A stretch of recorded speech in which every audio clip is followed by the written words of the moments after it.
News 10 के लिए मैं हूं आपके साथ नबील अख्तर। किसानों को दिल्ली जाने से रोकने के लिए बिजनौर प्रशासन ने सख्त कदम उठाते हुए बिजनौर से दिल्ली जाने वाले सभी रास्तों पर भारी पुलिस बल की तैनाती कर दी है, जिससे किसान जत्थों में दिल्ली के लिए रवाना न हो सकें।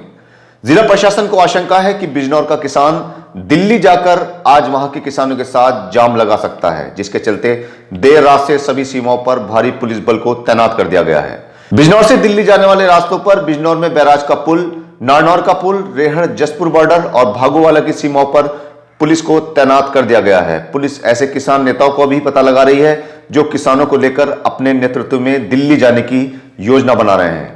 उधर कृषि मंत्री सूर्य प्रताप शाही देर रात बिजनौर पहुंचे। उन्होंने डाक बंगले में कृषि विभाग के अफसरों की एक मीटिंग ली। उन्होंने पात्र किसानों को सरकारी योजनाओं से लाभान्वित करने के निर्देश भी जारी किए। किरतपुर में लड़के लड़कियों की रंगरलियां मनाने की खबर सामने आई है। यहां पर ईख के खेत में घुसे 2 लड़कों और एक लड़की को पुलिस ने गांव वालों की मदद से पकड़ लिया, जिन्हें बाद में माफी मांगने पर छोड़ दिया गया। सूत्रों ने बताया है कि कल कसौर रोड पर 2 लड़के और एक लड़की गन्ने के खेत में घुस गए, जिन्हें कुछ दिलजलों ने खेतों में घुसते हुए देख लिया। उन्होंने गांव वालों को मौके पर जमा कर लिया और ईख के खेतों को घेर लिया गया। पुलिस को भी इसकी खबर दी गई और ईख के खेतों में से तीनों को बाहर निकाल लिया गया। तीनों लड़के लड़की स्कूल से भाग कर आए थे। बताया जा रहा है कि पूछताछ में लड़की ने अपने आप को पास के ही गांव की रहने वाली बताया, जबकि लड़के किरतपुर के एक मोहल्ले के रहने वाले हैं। तीनों को माफी मांगने पर छोड़ दिया गया। थाना शिवाला कला के गांव भैंसा में सरजू और भूदेव के गन्ने के खेत में अचानक आग लग जाने से उसका लाखों रुपयों का गन्ना जलकर राख हो गया। बताया जा रहा है कि खेतों में 3 बीघा गन्ना खड़ा था, जो आग लगने से जलकर राख हो गया है, जिससे लाखों का नुकसान हो गया है। मौके पर पहुंची पुलिस ने स्थानीय लोगों की मदद से आग पर काबू पाया। आग के कारणों का पता नहीं चल पाया है।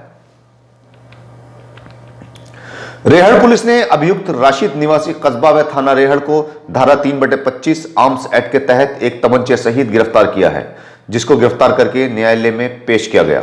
राशिद पहले से ही धारा 457/380 आईपीसी की धाराओं में वांछित चल रहा था। राष्ट्रीय उपभोक्ता आयोग ने बिग बाजार द्वारा कैरी बैग के 18 रुपए काटने को गलत बताते हुए इसे उपभोक्ताओं के साथ अनुचित व्यवहार बताया है। आपने अक्सर देखा होगा कि मॉल में या सुपरमार्केट में उपभोक्ताओं से कैरी बैग की अलग से कीमत वसूली जाती है, जिसका मूल्य सामान में ही जोड़ लिया जाता है। इसी को एक उपभोक्ता ने उपभोक्ता आयोग में चुनौती दी थी। आयोग ने सुनवाई के दौरान कहा कि ग्राहकों को खरीदारी से पहले इस बारे में जानने का पूरा हक है। बिग बाजार द्वारा भुगतान काउंटर पर कैरी बैग के लिए 18 रुपए लेने को एक व्यक्ति ने कोर्ट में चुनौती दी थी। उपभोक्ता अदालत और राज्य उपभोक्ता अदालत ने भी अलग से रकम वसूले जाने को गलत करार देते हुए उपभोक्ता के हक में अपना फैसला सुनाया। बिजनौर में क्रिसमस का त्यौहार बहुत ही सादगी के साथ मनाया गया। ईसाई मजहब के सभी लोगों ने चर्च में प्रार्थना की और प्रभु यीशु की सीख को याद किया गया। शहर के सभी कैथोलिक समय से पहले ही 13 प्रीमियम चर्च में जमा हो गए। चर्च में 2 घंटे तक प्रार्थना की गई। प्रार्थना के बाद चर्च में आने वाले सभी लोगों को केक का वितरण किया गया। फादर साइरिक, फरा और राजू भी नजीबाबाद से उत्सव में शामिल हुए। फादर ने सभी से शांति प्रेम फैलाने की अपील की।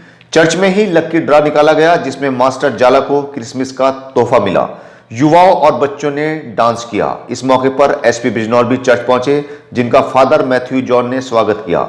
सेंट मेरी स्कूल के मैनेजर फादर मैथ्यू जॉन ने सभी के सहयोग के लिए धन्यवाद दिया। धामपुर के गांव नीदड़ू में रास्ते की जमीन को लेकर 2 पक्षों में जमकर लाठी डंडे चले, जिसमें कई लोगों के जख्मी होने की खबर है। सभी घायलों को जिला अस्पताल में भर्ती करवाया गया है। पता चला है कि नीदड़ू के रहने वाले फरमान का गांव के ही रहने वाले गुलजार और अन्य से काफी वक्त से रास्ते की जमीन को लेकर विवाद चल रहा था। कल दोनों पक्षों में रास्ते को ही लेकर विवाद हो गया और लाठी डंडे निकल आए और पथराव भी किया गया, जिसमें दोनों पक्षों के काफी लोग जख्मी हो गए। मौके पर पहुंची पुलिस ने घायलों को अस्पताल में भर्ती करवाया और कानूनी कार्रवाई शुरू कर दी। 26 जनवरी पर इस बार बिजनौर के स्टेडियम में मैराथन दौड़ का आयोजन किया जा रहा है। इस दौड़ में बच्चे, जवान और बुजुर्ग तीनों कैटेगरी के लोग हिस्सा ले सकते हैं। यह मैराथन 5 किलोमीटर से लेकर 26 किलोमीटर तक की होगी। नेहरू स्टेडियम से यह दौड़ शुरू की जाएगी। पहली श्रेणी में 15 साल से 36 साल तक के लोग हिस्सा ले सकते हैं। दूसरी श्रेणी में 35 से 55 साल तक के और तीसरी श्रेणी में 55 साल से ज्यादा के लोग दौड़ में हिस्सा ले सकेंगे। आयोजक कमेटी ने बताया कि 26 किलोमीटर की दौड़ जीतने वाले को 26,000 रुपए, दूसरे नंबर पर आने वाले को 11,000 रुपए और तीसरे नंबर के विजेता को 5,000 रुपयों का पुरस्कार दिया जाएगा। इस दौड़ में हिस्सा लेने के लिए 200 रुपए फीस रखी गई है। बिजनौर में इस वक्त कड़ाके की ठंड पड़ रही है। हालांकि धूप निकलने से दिन के तापमान में बढ़ोतरी दर्ज की गई, लेकिन हड्डी को कपा देने वाली ठंड ने ऐसे लोगों का जीना मुहाल कर दिया है जो गरीब तबके से ताल्लुक रखते हैं। ऐसे ही लोगों की मदद के लिए कई सामाजिक संस्थाएं काम कर रही हैं, जो गर्म कपड़ों और लिहाफ बिस्तरों की मदद देकर गरीबों की ठंड दूर करने का प्रयास करती हैं। इसी के चलते मुजाहिदा पट्टी भागोवाला में निर्धन बेसहारा वेलफेयर सोसाइटी की ओर से गरीबों को लिहाफ वितरित किए गए। बिजनौर शहर की पुलिस ने धारा 379/411 से संबंधित अभियुक्तों नाजिम, निया, अंकुल निवासीगण दौलताबाद उर्फ हुसैनाबाद, फहीम निवासी मोहल्ला काजीपाड़ा बिजनौर को चोरी की मोटरसाइकिल सहित गिरफ्तार किया है। कोतवाली देहात पुलिस ने भी अभियुक्त गौरव निवासी ग्राम जोधुवाला को धारा 151 के अंतर्गत गिरफ्तार करके न्यायालय के समक्ष पेश किया। मंडावर पुलिस ने अभियुक्त नेमपाल निवासी गांव देवलगढ़ को 20 लीटर कच्ची शराब के साथ गिरफ्तार किया है।